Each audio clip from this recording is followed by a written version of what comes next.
Welcome to the 60-second episode of the Hail Married podcast. I'm A. Toves, and I'm joined by my husband, the Toves. We're back to recap the takedown in Tennessee. Let's get started. We said this was going to be a tough game with Tennessee, and a tough game it was indeed. Tennessee came out firing, scoring on the first play of the game. The offense, led by Eddie Lee Marburger, struggled in the first half, failing to score any points, even after special teams recovered a blocked punt, giving the runners favorable field position. Meanwhile, the defense struggled to stop Tennessee's offense, allowing Tennessee to take a 31-0 lead into halftime. The runners came out strong in the third quarter under quarterback Owen McCown. The offense put together their longest drive of the game, taking 15 plays to go 75 yards downfield, ending with a touchdown reception by Josh Cephas in front of the UTSA faithful. The defense came up with a stop, and the offense answered back 4 plays later as Owen McCown connected with Tyke Ogle-Kellogg, who used his physicality to shake off a tackle and score an impressive touchdown. After that, Tennessee dialed it back up and scored 14 unanswered points, sealing the victory 45-14. The Roadrunners finished their out-of-conference play 1-3 and head into a much-needed bye week before entering conference play. So before we get into the game, let's start out by talking a little bit about the game day environment. Yeah, I mean, for me, I thought it was fun. For us, we stayed downtown Knoxville, and instead of going into, I think, the madness, so to speak, of the Tennessee Volunteers tailgates, we actually went kind of, Old Town? Yeah, we sort of went the opposite direction from the had a stadium. Had a little bit of whiskey, had a little bit of barbecue, had some more whiskey, and then, made our way back down. But I think overall, I felt like there was a lot of fans that greeted us. They were really nice. I mean, I think even if UTSA was really, really good at this point, was, this unstoppable G5 team, I still think they would have been nice. I think just overall you could feel how genuine they were about having us as visitors. Because really, I think Florida did a number on them. And they were still stinging from that. Yeah, they were certainly down on their team going into the game. Yeah, and I mean, once you get in there into Neyland Stadium, was it 101,915 people? I don't know if that was nearly all of that, but it certainly was at least close to 100,000 people. Much more than it felt like when UT last year in Austin, where it didn't really feel like it was as packed. Yeah, it was kind of interesting. I mean, in terms of recorded attendance, tickets sold, I should say, this is the third largest crowd that UTSA has played in front of. But in terms of people actually in the stadium, it probably was either the largest or the second largest. In terms of ticket sales, the 2 largest crowds were last year at Texas, and then in 2016, the first time we played Texas A&M. But that game certainly did not have as many people in the stadium in Texas A&M as tickets sold. It was the weekend right before Thanksgiving. Right. It just did not seem... I mean, certainly there were a lot of people, but it was not as well attended as the tickets sold would lead you to believe. That's what to me made the stadium game experience the most unique out of all of these, because of the fact that, I guess maybe it's because they sang Rocky Top so many times, but, just seeing all the pom-poms out there and really everybody kind of standing, like it was just, everybody was engaged, whereas against like UT, against A&M, it didn't feel like there was as many people that were engaged into the game. Yeah, I will say the two things that one of the reasons why I think probably people are standing is because I think those seats were so narrow that you just really couldn't sit down. That's fair. Those bleacher seats were so narrow, we were just like packed in like sardines next to each other. Well, that was just like the way in as well, right? Like, I mean, we actually came in probably on the other, I felt like the other side of the stadium, and just making our way to our seats was... very narrow. Yeah. But the other thing I thought was kind of interesting was, I mean, maybe if I go back and look at it again, I'll feel differently, but I couldn't really tell where the students were. It seemed like they were kind of dispersed all throughout the stadium, instead of it being like in Texas A&M where you very clearly know where the student section is. So that was just kind of different. It sort of felt like they were all throughout. Yeah, and I thought that was I don't know, I liked that experience because I felt like you have students now all around the stadium, and I think that helped with the engagement. Whereas instead, usually to me you have like the student section, which feels like really engaged, and then you have the other alums / longtime season ticket holders that are kind of there but not really into the game. I think that really changed everything for me. But you're right. I really didn't get a chance to sit down. Yeah, no. Those seats were narrow, hence why you could get like 102 in there, right? Well, that, and then, really wasn't that hot, but it felt very, very hot. The way the sun was positioned, the fact that we were just like packed in, like it just really felt very hot. Yeah. And it was one of those moments again where I was like, I love the dome. I love having my own little armrest in between me and the person sitting next to me, especially if it's a stranger, a cup holder. It's just, it is luxury. It is, and I think, to your point, I felt uncomfortable, even though you were sitting right beside me. Mm-hmm. It's still like you have somebody that's a stranger next to you, and you're like jammed in close. Yeah, it's really, you really got to know them pretty easily. On one of them, we tried to do a high five after I think the Tyke's touchdown.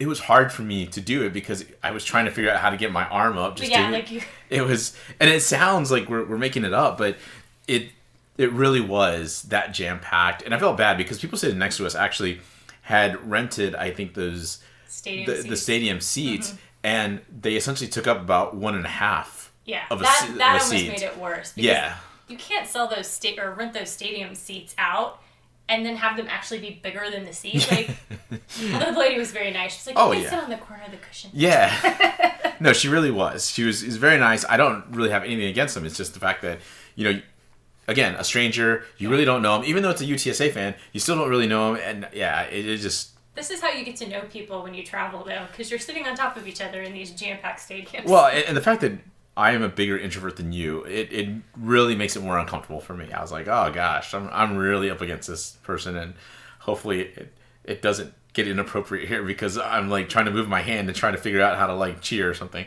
But enough of the game day. What did you think? We actually flew into Nashville Friday morning. There's a ton of Roadrunner fans on that flight. And then we drove over to Knoxville. How did you feel about that? I mean, I thought it was a really beautiful drive. But then again, I was still kind of in and out of it after. I didn't really sleep well. Yeah. I mean, look, I've been to Knoxville several times for work. And I've done the drive from Nashville to Knoxville for work before. But it's different when you're doing it, on your own time. I think it's a beautiful drive. If you get a chance to go from Knoxville up to Louisville as well, that's also a beautiful drive. It's just very scenic and nice. And Knoxville, just as a town itself, it's a nice, charming little college town. Most of the restaurants are, not chains. They're, smaller restaurants. And so it's a nice, cool vibe, especially that little Market Square area where we stayed. So certainly I liked that. We did try some wine. Yes. And after our adventure trying wine in West Point, it was a little bit leery, but it was good. Probably because the grapes weren't really sourced from Tennessee. They came from different places. Right. But overall, I'm still going to say Tennessee wine 1, New York wine 0. But of course, and then as you mentioned before, we had to go try some whiskey because there were 2 stops on the Tennessee Whiskey Trail in Knoxville. So when in Rome. So that was fun. Yeah, I mean, I liked the little stop that we made for the wine. They also had fudge there. Oh, yeah. And we do have our wine fudge that we'll have to try eventually. Yeah. It was that you actually got stopped by TSA on the way back. So yeah, I'm not sure what is in this wine fudge, but it was enough to set off TSA, so hopefully it's good. And to our listeners, I will say this. It was refreshing for me that Atos finally got stopped by TSA because normally it's me that gets stopped because they like to try to figure out what's attached to me, which is my insulin pump, my pancreas, which is outside my body. But it was refreshing, and it felt like Tennessee to me won the rest of the United States 0 because I'm tired of getting stopped at times by TSA. Even though we have TSA pre. still, I get tired of it. And so. you were nice enough to stop and wait for me, where I usually just, like, see you at the gate. Yeah. Really appreciate that. We have a great marriage, everybody. All right. As we settle down from that and the good times, we have to talk about something a little more depressing, and that was the game. Yeah. Overall, for me, I think it was more of a gut punch than I expected. And I say that knowing full well that I wasn't expecting to win. I was expecting a bit of a blowout. I predicted 45-13. You predicted, was it 45-17? No, I think I had a lower score, like 31-17. Oh, okay. So, mine obviously was close, off by 1 point. But, even to that, I didn't think it was going to be as non-competitive early on. Mm-hmm. Yeah, look, I knew that there have been struggles in offense. I knew there have been, we actually got pushed around by Army on defense. I thought that it would just be a little bit closer in terms of the matchup. And then to see the first play and for, as you mentioned earlier, Joe Milton just to essentially just stroll into the end zone from 81 yards out. Yeah. But really seeing that speed from Tennessee, I just had a little difficulty. I mean, it didn't feel good. It felt very Frank Wilson era type. And honestly, looking back at some of the stats that we've seen from this season so far on offense, it's quite reminiscent of Frank Wilson. Mm-hmm. We're averaging 367 yards on offense. The last time we were below 400 was 2019, the last year of Frank Wilson, when they averaged 344 yards a game. So it starts giving you some flashbacks. It's like, for all the great times we've had the last two seasons, you kept having that kind of, there was this bad feeling that was always going to come back. Mm-hmm. So it was weird that it happened here in Knoxville. But I still think there's a lot of season to play. I think there's a lot of good things. Anything from you in terms of this game? I mean, like I said, I felt it was a gun punch. I don't know how you felt about that. Yeah, I mean, certainly I didn't expect us to go in and win. I did think that we would score at least another field goal, which we'll talk about that because we had the opportunity. Thank you, Jeff. But, I wasn't expecting the immediate out of the gate Tennessee just kind of taking over. It sort of felt like the Army game where, like, now again, it took Army longer to score, but kind of that immediate, like, they took charge and it was like, it's going to be one of those games, Yeah. But as you mentioned, there were some bright spots in this game that we can find, so. Yeah, let's start talking about the defense first. First thing that we'll talk about is the keys to the game. Stop the run. Well, we didn't do that. It was, they had 33 rushes for 303 yards. It's 9.2 yards per rush. Almost a first down every single time they touched the ball.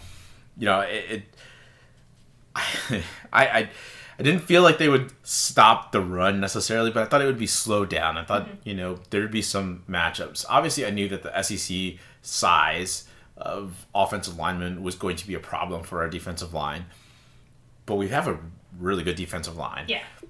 What I wasn't expecting is that the fact that once they got to the second and third levels, that our linebackers and our secondary would take such bad angles, read the plays so badly, and that really just took away from what the defensive line did. Mm-hmm. The other key we had was get pressure on the quarterback. We got 2 sacks. However, it really felt like Joe Milton had just a clean pocket for most of the game. Now, we almost, I hate to say this, but we almost injured him near the end of the first half. Right. He still came back. Now, he didn't really run as much as he did in the first half. Right, so, and it probably did make a lot of the difference in the second half and how they performed and we performed.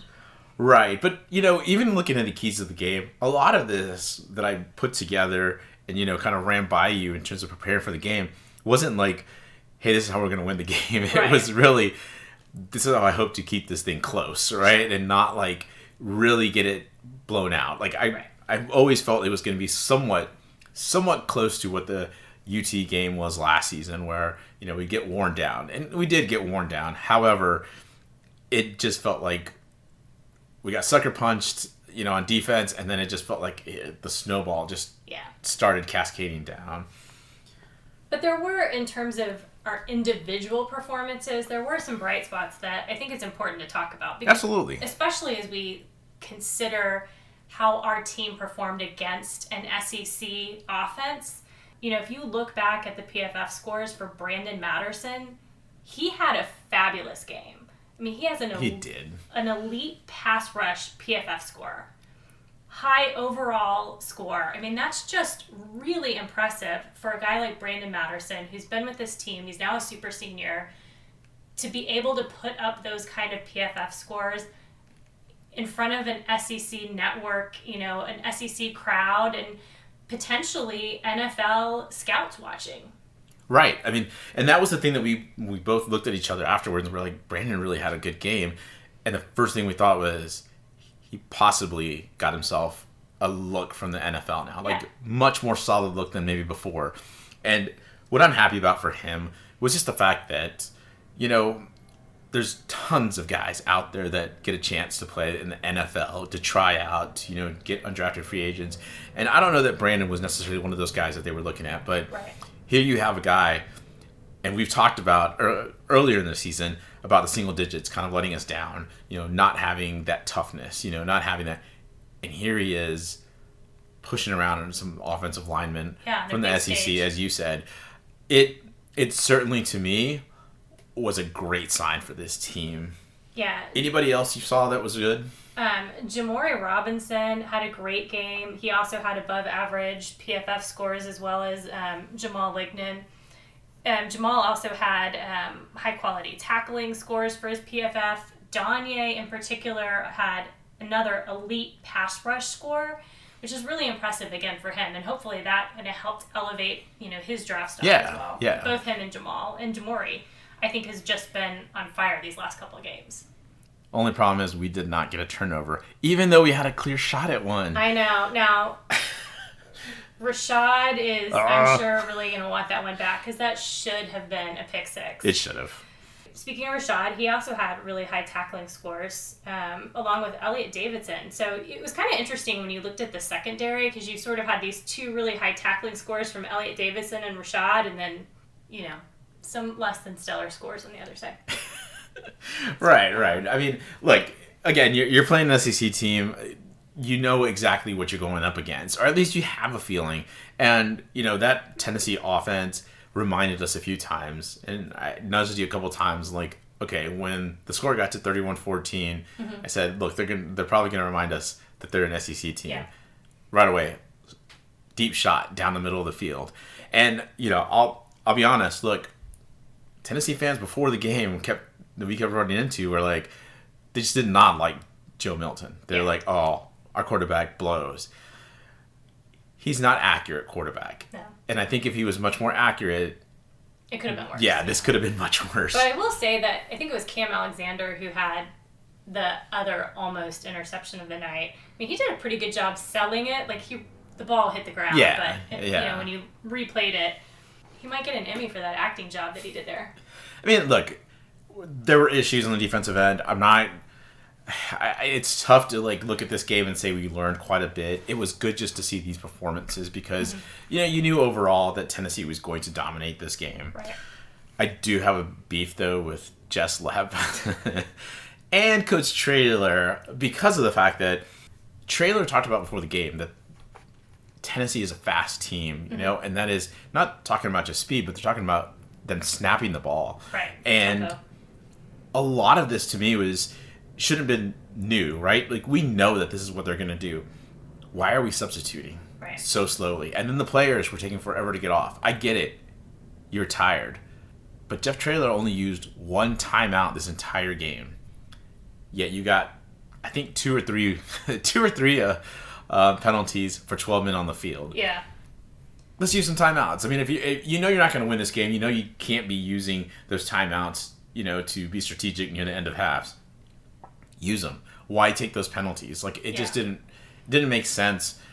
I'm sure there's some explanation. I hope somebody from the media asked him that, but overall, they're probably not going to, and he's probably not going to answer it. He's probably just going to say, you know. It was very frustrating, though, that even the refs were kind of trying to help us out. Like, they, you know, were stopping Joe Milton from snapping the ball, and we still got a penalty on, like, at least one of them. It's like, you know, the Tennessee fans are booing the refs who were trying to help us out, and we still can't take it. And I felt like covering my face. I was like, oh man, like we're being treated like an FCS team, right? Like we really were. Like, and that was the toughest thing for me when looking at this defense. Mm-hmm. I still think it was a valiant effort, but we do have an injury we have to talk about real quick. Yeah, apparently Cyrus Dumas somehow broke his foot during the game. I don't know exactly when it happened, but on social media afterwards, he said that he broke his foot, and it looked like he was having surgery. It looked like he was in the hospital. So yeah, that's a tough break. And I don't mean that like in a pun. I'm just saying, like, it's just tough that a guy that you were hoping to get back because he had been injured, now he comes back and he has this happen. So shame that's going to sideline him. All right, let's talk real quick about special teams, an area that you love so much. Yeah, I mean, they played better. There weren't any really glaring mistakes. I mean, obviously, Dean's punting is still inconsistent. What we learned before the game was that Dean had fractured both of his legs at different times in the season. One in the spring, one in the fall. Again, we knew that he had an injury. We knew he was in a boot, but we didn't realize that he had fractured a leg, recovered from that, and then fractured the other leg. Which led to some interesting comments by Traylor, which we'll get to later. But obviously, you got to talk about the thing that was the brightest spot for special teams, which was they capitalized on a Tennessee mistake. Tennessee. Who recovered that? Kalechi, my boy. It was probably the best thing he did all game. They blocked the punt, but it hits a Tennessee player, and Kalechi was paying attention. He got on top of the ball. It got it back. Why that didn't end up in a field goal for us, we'll get to in a second. I don't know. I thought the kick coverage was good. Yeah. To be honest with you, I thought in terms of the kickoff coverage, it looked like there was some things they have cleaned up. So, look, I know we've given a hard time about the special teams coordinator, and you would expect the team to at least be much sharper in the first 3 games, but it does look like they've made some progress. Yeah, I'd give them credit if I knew who they were. But the SEC, it's an SEC team, and we're holding them to shorter returns. Right. That in itself, it was impressive. It's really good sign for this team. All right, let's get to the offense. We'll start out with the keys to the game. First thing was find ways to sustain drives with play calling. It did not happen in the first half with Eddie Lee, but it did happen with Owen. Owen was doing that. With the caveat here that I will say that there was a sprinkling of 1s and 2s, possibly 3rd stringers within the defense that he was facing. So, let's be fair here to Eddie as well. The other key to the game was get Eddie Lee in a rhythm quickly.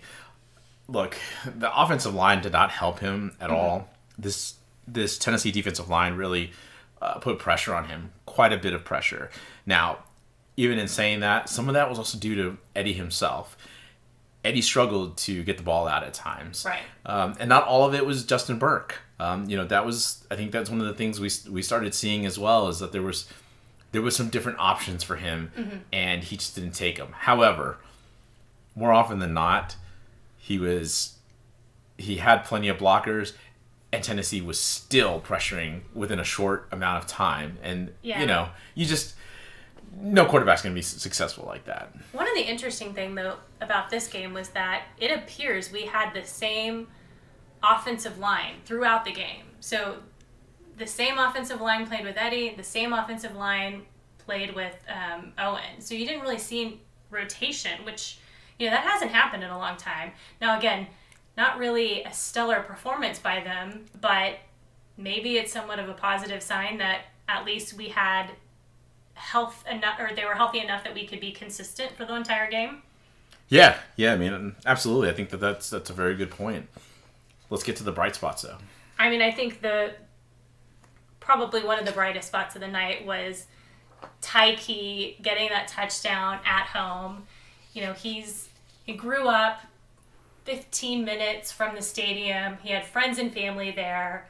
We've all kind of talked about, the consistency and inconsistency with Tyke. So it was just really great for him to be playing in front of that home crowd and to have such a bright moment. And the touchdown pass is credited as being a 43-yard pass, but about 30 yards of that was the run after catch from Tyke. Yeah. I mean, just watching his physicality, shaking off that kind of arm tackle by the defender and running into the field, running into the end zone. I thought it was really a great performance from him and probably one of the best efforts we've seen from him. Yeah, and again, to your point, maybe it was the juice of him, being at home. Yeah. I think he was taking pictures with some of the Tennessee players after the game.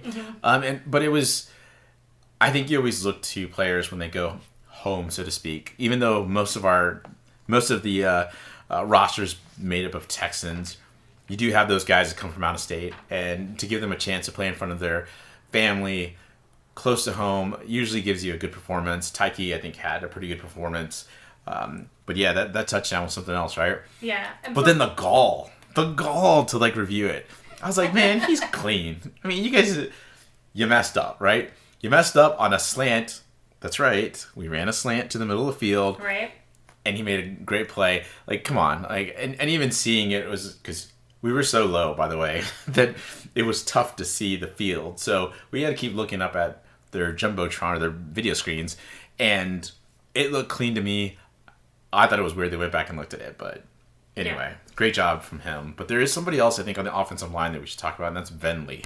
Yeah, Venley, really, I mean, in terms of his PFF scores, I mean, great job pass blocking. He and Luke Lopez were above average. I think he really, being healthy this season, is proving to be a talented piece of that offensive line.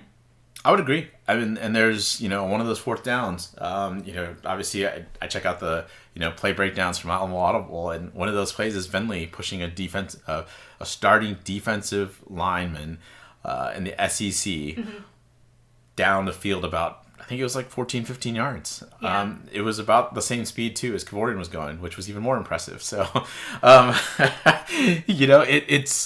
it's those little things, though, that you hope that these little moments that you hope that they build upon. Right. And that is something that I think hopefully they keep moving towards that right direction.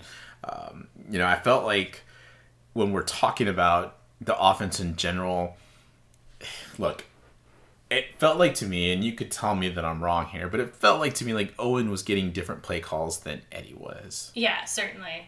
And part of it may be either that he was getting different play calls, or maybe it was that he was taking, his time a little bit and not feeling, even though he had the same amount of pressure, not feeling the pressure. I don't know. But it definitely seemed like on rewatch there were some different play calls coming in. I feel like there was more slants. Yeah. And I think that, obviously the second touchdown there was pretty key. But, I also felt like there was just overall with Owen, I get you're going to make adjustments, but it would have been nice to see some of those same plays for Eddie because, I would say that they had their defensive starters in for just about the entire first half. And for Eddie to go in there and have to wait for long developing plays. Yeah.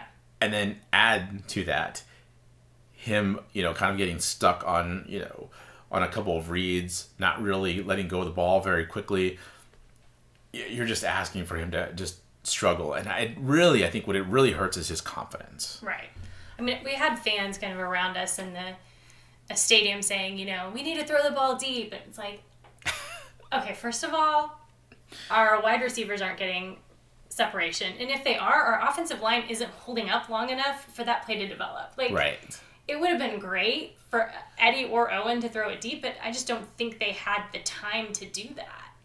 And it goes back to what I've been asking for, which has been more of the West Coast concepts, right? Like the short passing, the quick passing.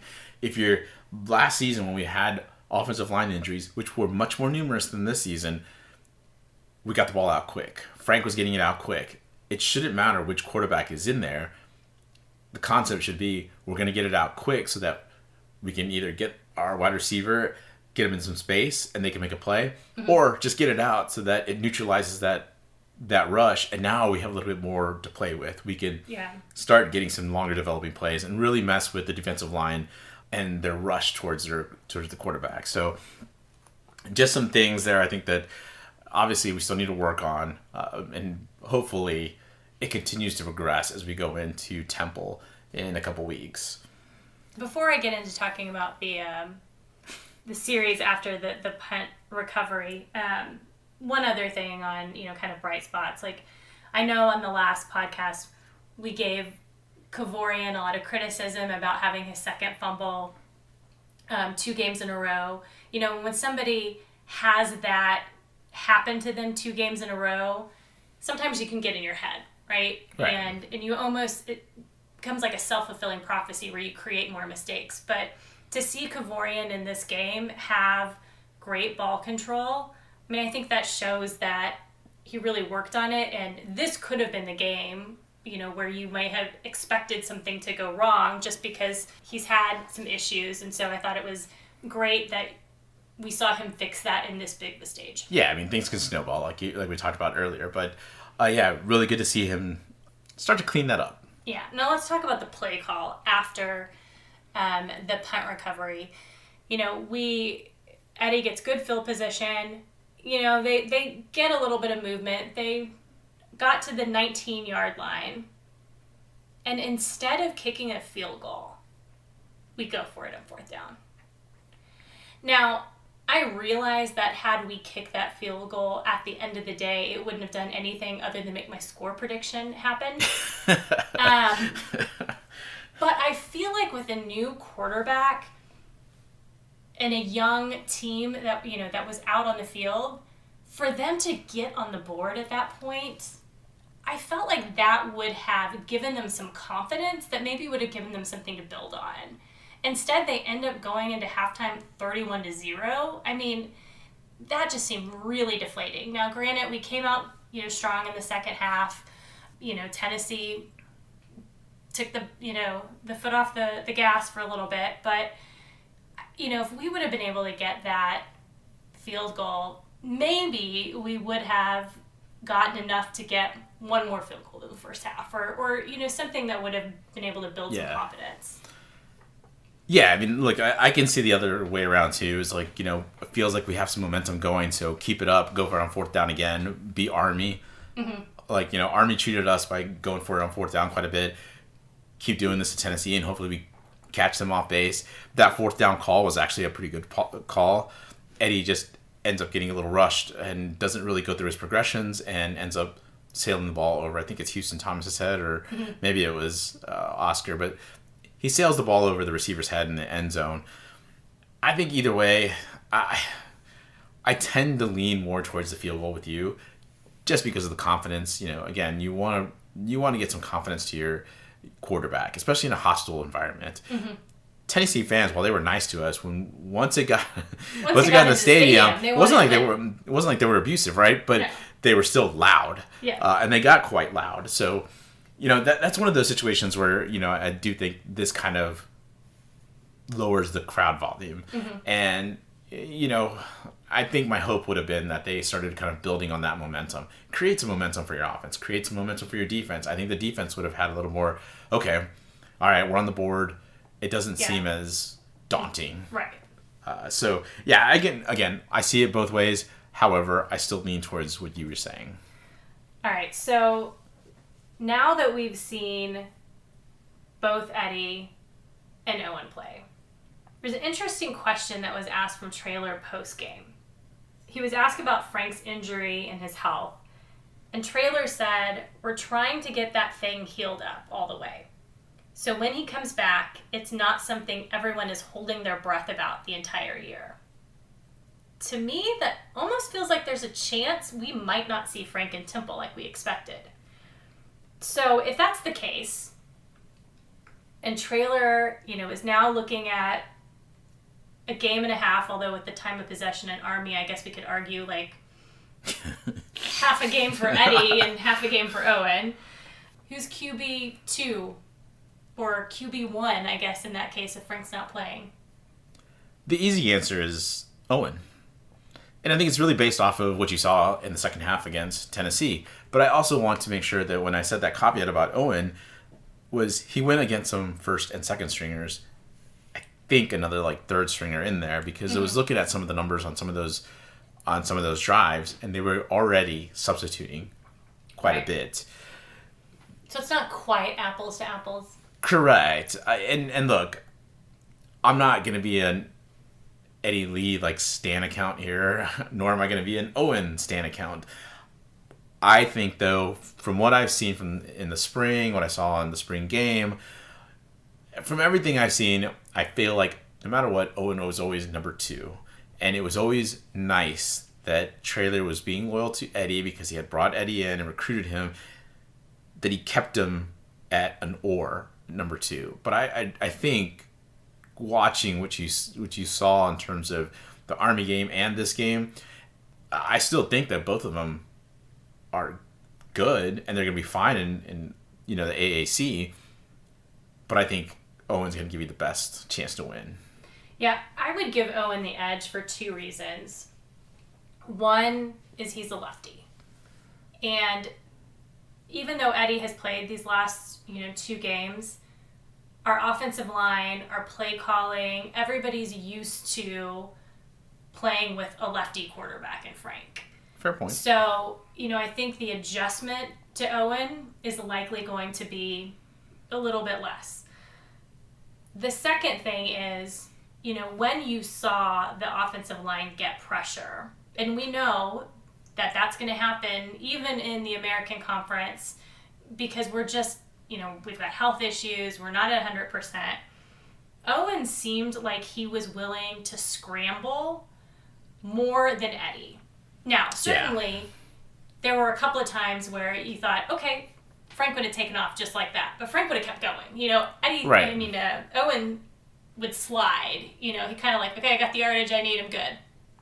But you didn't see Eddie do that, and certainly didn't see him do that so instinctively. So I think that's, the other advantage that I would give to Owen, because I feel like there's a chance that he's going to escape the pressure, where I think Eddie's going to stand to take it and hopefully not get injured in one of those sacks. But Owen looks like a natural quarterback. He looks like a guy that's gone up against some P5 teams, which he did in 4 games last year at Colorado. Mm-hmm.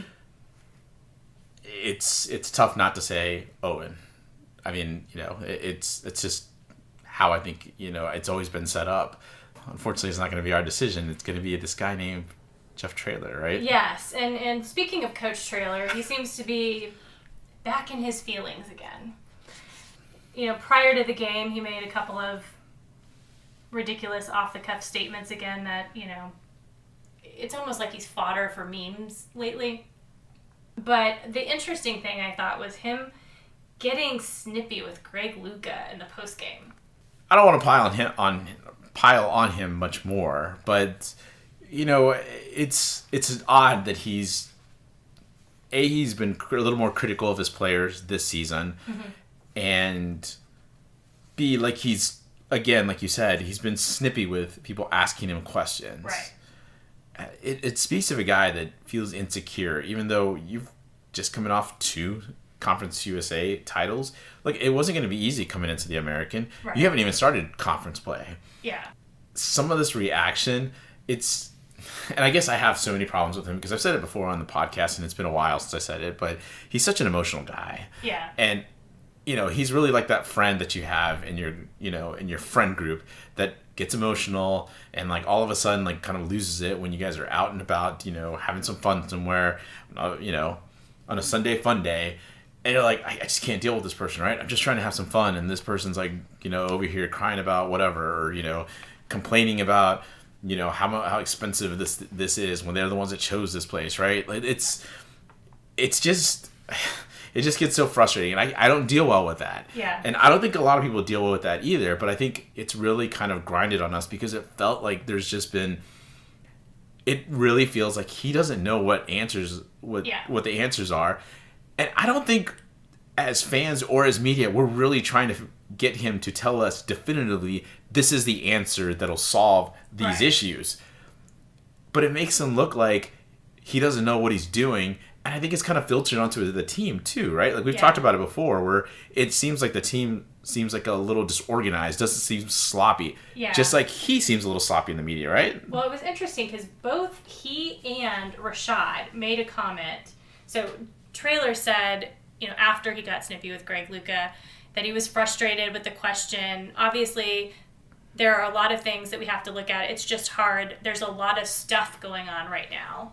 And then Wisdom said something similar, about there being a lot of stuff going on. So it's kind of like, what's going on behind the scenes that we don't know about besides just these injuries and whatever? Is there something else that's causing there to be a fracture? And it feels like it, right? But here's the deal. I would have liked the media to have followed up with that question and said, what do you mean there's a lot of stuff going on? What stuff? Yeah. We're asking it now on the podcast, but that should have been, media-wise, the follow-up question to both of them. What's going on? And if they decline to comment, then you know that it's probably some sort of internal tension or something else really grinding on them, right? But what always gets me about this team at times is, they'll kind of come back and like get upset with fans because we get critical and like, you don't even know what's going on in the locker room. Well, tell us. Well, they're not going to tell us because they don't want to like open up behind the curtain. Yeah, show us that view.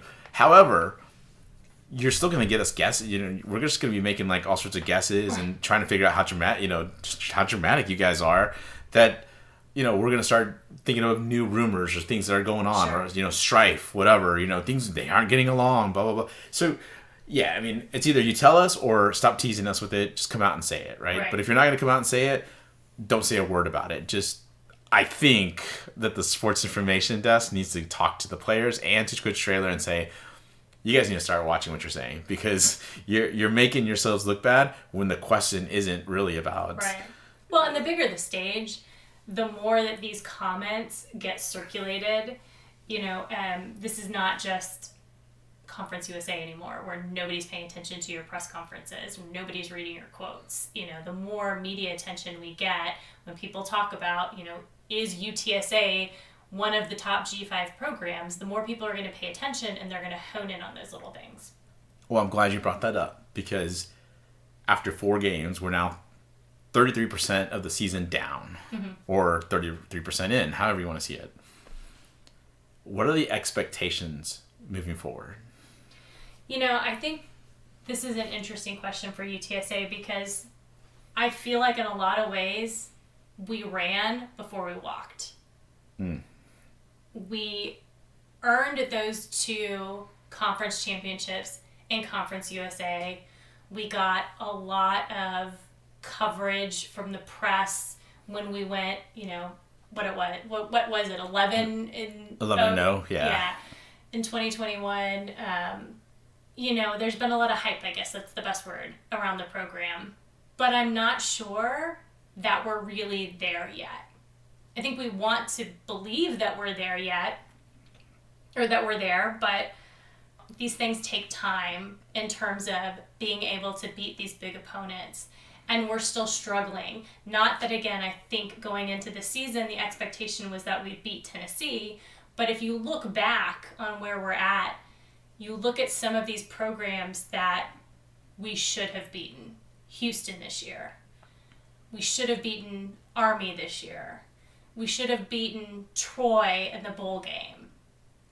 Those big games we've struggled in. And so I think in terms of the expectations for this season, we're going into conference play. There's been kind of this discussion about, is this like high school where you have district and non-district and what have you. I mean, in terms of this season, the way that the American is shaking out, we still have a really good opportunity to win the American, or to be second or third in the American. Don't take our 1-3 start and assume that, we've made some comments about it being similar to the Frank Wilson era. This is not 2019 by any means. I think that it has shown us that we're not at that elite G5 level yet. I would agree. I don't think that UTSA is elite. I believe that they're a good G5 team, and I think that shows it. There's been a drop-off this year. Whether you believe that or not, there is a drop-off. And I think no matter even if you run the table in conference, it's a drop-off because of the way the team has played. Yeah. I mean, it's almost like if you look back at 2022 and 2021, we had this kind of perfect combination of tangibles and intangibles in the last 2 years. We had a healthy Frank who could scramble when the offensive line was breaking down. We had a talented offensive coordinator, Barry Lunny in 2020, 2021, and definitely probably one of the most talented offensive coordinators we may ever see at UTSA and Will Stein, who could scheme these plays so that Frank could really get the ball out quick to our receivers. And then we had this trio of talented receivers that Frank could throw the ball up, and a 50-50 ball somehow became a 75-25 ball. 75, they were going to get it. And you just had this synergy that we've kind of talked about at times that allowed the team to play better than the sum of its parts. But this year, we don't have all of those things. Frank's not healthy. Our offensive coordinator, we've criticized him, but he's still learning the position. It doesn't mean he can't become a great offensive coordinator in the future, but he's not there yet. We only have one of our trio of receivers right now, and the synergy just seems to be missing. Yeah. We're playing like individuals. We're not playing like that team like we were playing before.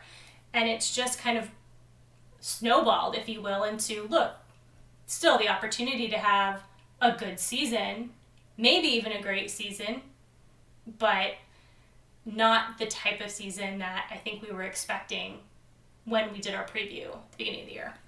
Yeah, I mean, coming into the season, we really felt like we have a healthy Frank, we have a healthy team overall, we're going to be fine. We find out later that the offensive line is not very healthy. We find out that Frank hasn't been practicing. So you have a rusty quarterback, you have an offensive line that's kind of put together with backups. It's difficult.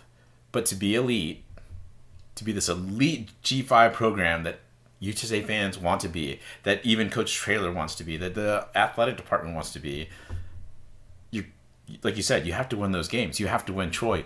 It doesn't matter if your offensive line is out. It doesn't matter if one of your top receivers is gone or your top running back is gone. Last year we were missing Sincere, yet we still went 3-1 in non-conference. That, to me, last year was as close to elite that UTSA has gotten. The offense, like you said, just absolutely terrific. The defense had to be carried by the offense, and the offense did a great job of it. We've got a ways to go. Yeah. I think, coming into conference, and I think another thing that bugs me is that Traylor talks about, you already referred to it as sort of district and non-district, like in high school. Yeah, you need to get away from that because you're not in high school anymore. You're an FBS college coach. And in being a college coach, you have to win these games, or at least you have to treat them a little different. You can't be saying, oh, well, these really don't matter. And as fans, we shouldn't be seeing it as they don't matter. They do matter. They matter because if we want to be elite, then this is the stepping stones that we need to take to get to being elite. You have to be able to go into a Tennessee and to put up more of a fight than you did in that first half. So I don't think these problems that offensively are going to be fixed by Temple. I think the defense is still going to have some problems against Temple. I think the defense is going to have some problems against some of these other AAC teams as we go into conference. But I do agree with you that I think that it's going to look better, but the problem is not going to be fixed. None of those problems, I think, are going to be necessarily fixed. You're just going to look. It's going to be all smoke and mirrors, to be honest with you. So let me ask you this. If going into the season, you knew how injured Frank was, you knew how fragile the offensive line was, you knew that Lucas Dean had fractured both of his legs, and all of these other things, what would your expectations have been for the season? First of all, I would not have come out and said, hey, Tobes, I drank the Kool-Aid. I'm all in. I would have thought we might go 0-4, but I actually would have probably thought that Eddie Lee or Owen is starting in Houston. I would not have expected Frank to start because of the fact that he didn't have snaps. And I think, looking back, at least in my opinion, I think that was a bad choice to start him at Houston, especially coming off something. I mean, look, you want to set yourself up for a New Year's 6 run, but if you have all of these issues that you just talked about, the New Year's 6 run shouldn't even be a goal. It should just be, how are we going to maneuver through the first 3 games? Right. And let's see how we can build build our young quarterback's confidence, and let's see how we can integrate Frank into this. This idea that Frank has earned the right for things, to me, is BS. Traylor is the parent. We talked about this before, and he needs to make sure that he puts the program in the best position.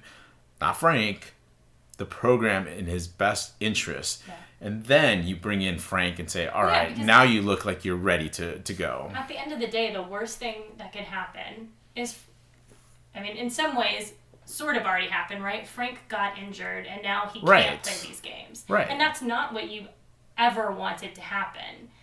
I think if we had looked at this differently at the beginning of the season, we probably would have still thought we would be competitive in the American Conference, a contender, to be in the championship. But I don't think that these first couple of games would have been such a surprise. And again, instead of coming in saying, yeah, we're going to win 10 or 11 games, we probably would have said 8, maybe 9, depending on these different factors. But I think right now a lot of people are very frustrated with the team and might be very down on the team because of the performances, when, in all fairness, I think our expectations going into the season weren't really aligned with the reality. Yeah, I mean, I think that's the best way to put it, because had we known the reality, I think we're fine with being 1-3 and right. Trying to figure out, okay, when does Frank come back, right? But I also think that the offense may have had a little bit more rhythm, and potentially you also have, I think, more confidence going into the beginning of conference play. Not to say though that I think that either one of us are down on the team. I think both of us feel like the team is going to be fine. It's talented. It's got issues that were going to be exposed by these non-conference opponents regardless. But we do think that once you get into conference play, we should be fine. Before we go, we're heading into a bye week, so let's talk a little bit about UTSA soccer instead. The team is 5-4-2 overall, 0-1-1 in conference. Tough losses to Baylor and Memphis in their last 2 matches. In the Baylor match, they just couldn't find the back of the net. And even though Baylor is a Big 12 team, it just felt like the talent gap between both teams is not as large as I think Baylor would have you believe. Mm-hmm. And Baylor, even though they kind of controlled the ball like how they wanted to at times, for the most part, I still felt like UTSA really pushed them and really pressed them and made them and asked a lot of questions of them that I think that they weren't ready to answer and that they did ever answer. I think Baylor really struggled. They had like moments where they kind of dominated UTSA, but I really felt like they were going to come away with at least a draw there. Against Memphis, again, losing, just don't have that scoring touch. It seems like we're just missing something. And look, this team has struggled in scoring in the last 3 games. Mm-hmm. They just haven't been able to put anything in the back of the net. But, I think that they'll find it. They'll figure some things out, because they're actually going to get some more practice time, as Memphis was last Thursday, and they don't have a game until this coming Thursday against North Texas. Now, but the other thing about the Memphis game is, and I have to bring this up, is the fact that the ref let this game get out of control. Absolutely. It was an absolutely physical game against the number 9 Memphis Tigers, and it got dangerous for both teams. I'm not going to say that this was just solely one-sided for UTSA. No. We were going in hard on some of those tackles. They were coming in hard. At one point, Deja Sandoval gets tackled, and the player went in pretty hard. She goes down with an injury. Referee takes a while to actually blow the whistle to stop the game. And when he did, Coach Pittman went off. And I don't blame him. I mean, He literally yelled at the ref, she's injured because he, the linesman, won't put up his flag that the ball was out. And, it could have been the Memphis coach that could have blown up as well. And I would have applauded him as well. The ref did not do a very good job. And then he started trying to regain control. But at that point, it was just too late. Yeah, I thought we were going to see kind of a repeat there from when we played the exhibition match against UIW, and Christian Tucker in the stands started yelling and went off on the ref, and so I was it was quite humorous. Certainly not exactly what you wanted to see, and I understand why he got so upset. But yeah, it's always fascinating when you have those kind of responses and you see the other team or the other athletes from UTSA yelling at the refs. Yeah, and I mean, add to that Dan Nerdahl from Alamo Audible, who does the Around the Bird Bath episodes for them. He too went off. I think it was a nice little shout off, I guess you could say, between the two of them. It was good seeing Dan out there. I thought we were going to have to restrain both of them, to be honest with you. I mean, I can't wait to see Dan again out there. I think it's just going to be fun. But, look, I talked about how this team has struggled scoring goals. Yeah, they lost Anna Suter from last season. She was the main scoring threat. But this team still has pieces. And I think it's just going to take a little bit of time still to figure out how to close on these. There's a lot of good offense, but I think they also need to work on better shots from around the penalty box. Memphis scored around the penalty box. Mm-hmm. It was an excellent shot at Jasmine Kessler. Jasmine really had no shot at it. I mean, that's how good it took to beat UTSA that night. So honestly, I think that what Coach Pittman's going to have to do is he's going to have to go and dig deep and find somebody in the transfer portal or recruit somebody, but it's got to be somebody that's ready, I think, to contribute in terms of being the forward, because this team right now, I think, is talented and just needs that scoring threat to complement the rest of its pieces. I'm going to go real quick through some of these, some of these players. I really feel like they need a shout out. First of all, goalkeeper Jasmine Kessler, I just mentioned, has been doing a very good job in the goal. She's playing like a veteran college player, even though she's a freshman. That's been impressive. Mia Krasinski's been out with injury. Interesting that she's dating Lucas Dean, and they're both kind of been injured. It's not a great in that. That couple's having a lot of problems with injuries. But yeah, Jasmine's done terrific. Of course, that defense has continued to look really good as well, led by Deja Sandoval and Haley Lopez. Haley Lopez was a junior college pickup from Coach Pittman. He said when we interviewed him earlier in the season that she was quite the shutdown player and that he really wanted her on the team. She's continuing the tradition of strong center backs, because Haley, I'm really impressed by the way that she tackles. She tackles hard in the box, which she's given away one penalty kick, which it wasn't to me. I'm bitter about it. I'm sure she's let it go, but I'm not. I still have a problem with it. Sophie Moore, obviously, she's my favorite newcomer to the team. She's off with the under-19 Irish national team. Fantastic for her. She's having a great season for UTSA. I think it's a really good moment bringing in an international player and them having an impact immediately. Right. It's really quite that really addition to this team. But can't forget the veteran presences of Serena Russ, Jordan Highland, and Olivia Alvarez. Olivia Alvarez is someone that I guess I just blocked out of my mind, because she has been very good in the midfield as well. Physical player. She's done a very good job on tackling. We just need to figure out some ways of getting her going in the offensive end, as well as Jordan Highland. Jordan actually, I think, got injured earlier in the season, missed a game, and I think she's just kind of working herself back into the rhythm of stuff. And Serena Russ has just been that nice veteran presence, really being that bridge between the defense and the offense. In terms of the forwards, Macy Geltmeyer, who came from Louisiana Tech, she's been much more versatile than I anticipated. She's played alone at the top of the formations. She's also played on the wings in terms of midfielder. So really added something to this UTSA team. Stewie, of course, has been quite steady. She's always seems to be in the right spot at the right time. We just need to get her to get some goals. Mm-hmm. Jordan Walker and Marley Freya really hold up forward, so that means that they really have their back to the goal a lot of the times, and they just kind of dish off. And I think we just need to find a way to get them to create some more opportunities for this team, because really, if they can dish off, get the ball deep, and dish off to some of these players, we're going to get some nice shots, and I think we're going to create more scoring opportunities. But can we talk about these little get to know the team posts that we see? Social media. Yeah. Yeah, they've had some, kind of fun little facts about the team, and it's been interesting to read them, but I feel like I have more questions now than answers. Such as?